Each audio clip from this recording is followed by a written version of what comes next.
bu taraf 8 tane de alıp fotoğraf etmek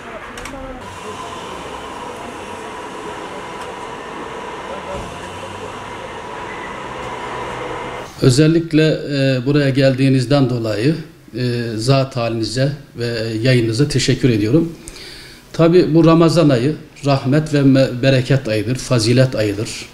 Kur'an-ı Kerim'de ve hadis-i şeriflerde metüsena edilen, zikredilen bir ay. Tabi bu ay içerisinde orucun farz olması, Kur'an-ı Kerim'in bu ayda inmiş olması nedeniyle önem arz etmektedir. Tabi bu ayda Müslümanlar cömert davranmak durumunda. Özellikle de böyle bir pandemi zamanlarında, Covid-19 sürecinde Türkiye'de ve dünyada insanlar ciddi anlamda sıkıntılar çekiyorlar. Hamdolsun Türkiye'miz bu anlamda ciddi olarak dünyaya örnek oldu. Sağlık çalışanlarımızla, üretilmiş olan cihazlarıyla ciddi anlamda dünyada söz sahibi olması bakımından biz çok mutluyuz. Tabii bu süreçte işlerinden olanlar var, ekonomi sıkıntı çeken kardeşlerimiz var, evine ekmek götüremeyen insanlarımız var, yoksul insanlarımız var, evsiz barksız insanlarımız var. Bunun yanında Suriyeli kardeşlerimiz, Türkiye'mizin değişik bölgelerinde yaşayıp da orada ihtiyaç sahibi olan insanlarımız var. İşte bu süreçte de zekat önemli bir ibadet. Sadaka önemli bir ibadet. Tabi zekatı mali bir ibadet olması dolayısıyla, malla yapılan bir ibadet olması dolayısıyla herkes böyle bir ibadeti yerine getirme mecburiyeti de yok. Ancak nisap miktarına sahip olan, mala sahip olan veya o eşdeğerde paraya sahip olan insanlarımızın yerine getirmesi gereken bir ibadet. Kur'an-ı Kerim'de emredilen bir ibadet. Efendimiz sallallahu aleyhi ve sellemin birçok hadislerinde teşvik edilen bir ibadet.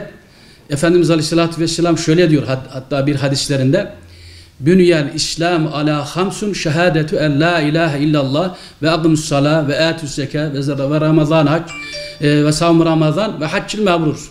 Yani İslam'ın temel unsurlarını zikredilirken, o 5 esas zikredilirken bunlardan birisinin zekat olduğu ifade ediliyor. Ve Kur'an-ı Kerim'de 32 yerde zekat emredilmiş. Yani farz kılınmış ve bunların 28 tanesi de namazla peş peşe zikredilmiş.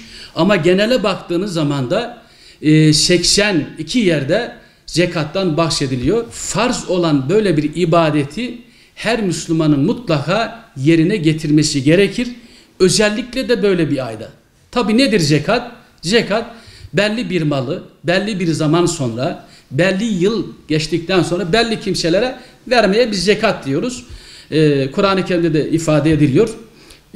Ve Tevbe suresinin 60. ayet-i kerimesinde de zekatın nerelere verileceği Kur'an-ı Kerim'de belirtilmiş 8 sınıf insan olarak bunlara Müslüman, nisap miktarına sahip olan Müslümanın zekatlarını vermesi gerekiyor. Eğer böyle bir ibadeti yerine getirmediği zaman da kıyamet günü ciddi anlamda bir azabı vardır, Allah muhafaza. Onun için ben burada sizin aracılığınızla da bunu ifade etmek isterim. Zekatla sorumlu olan kardeşlerimizin mutlaka zekatını yerine getirmesi gerekir. Tabi sadece Ramazan'a mahsus bir ibadet de değildir bu. Yılın 12 ayının herhangi bir ayında yapılabilir. Önemli olan nisap miktarına sahip olması, yıllanmış olması. Ticari mallarının ayrı zekatları, tabi sınıfları var. Bunlar ilmihal kitaplarımızda da zaten uzun uzun anlatılmış. Tabi zaman kısa olduğu için bunları ifade etmek burada mümkün değil. Ama böyle bir ayda zekatın verilmesi, sadakanın verilmesi, fitrenin verilmesi, fitre zaten Ramazan bayramından önce mutlaka verilmesi gerekir. Diyanet İşleri Başkanlığımızın bu yıl itibariyle Din İşleri Yüksek Kurulumuzun kararıyla en az 27 TL. Aslında bunun ölçüsü nedir fitrenin? Sabahlı akşamlı bir Müslümanın kendi karnını doyurabileceği miktarla eşdeğerlidir. Tabi alt limit budur ama üst sınır insanın kendi imkanına bağlı. Onun için tekrar ifade etmek gerekirse zekat önemli bir ibadettir. Sosyal yönü vardır, ekonomik yönü vardır. Zekatın da birçok hikmetleri ve faydaları vardır. Onun için mutlaka zekatla sorumlu olan kardeşlerimizin bu emri de yerine getirmesi gerekir diye ifade etmek istiyorum. Fitre tabi vacip bir ibadet biliyorsunuz. Doğduğu andan itibaren herkesin vermesi gereken bir fıtır sadakası deniliyor biliyorsunuz ona. Bayram namazından önce mutlaka verilmesi gerekiyor yani. Her doğan yani büyük küçük fark edilmiyor yani.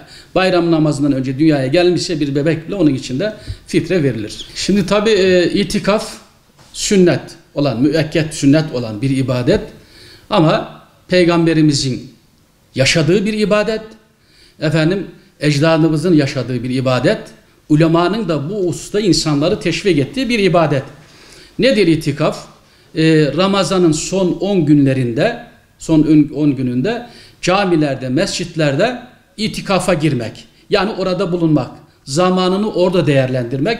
Tabii şu an itibariyle bu Covid-19 nedeniyle camilerimiz ibadete kapalı, ezanlarımız hamdolsun okunuyor ama camilerimiz cemaate kapalı.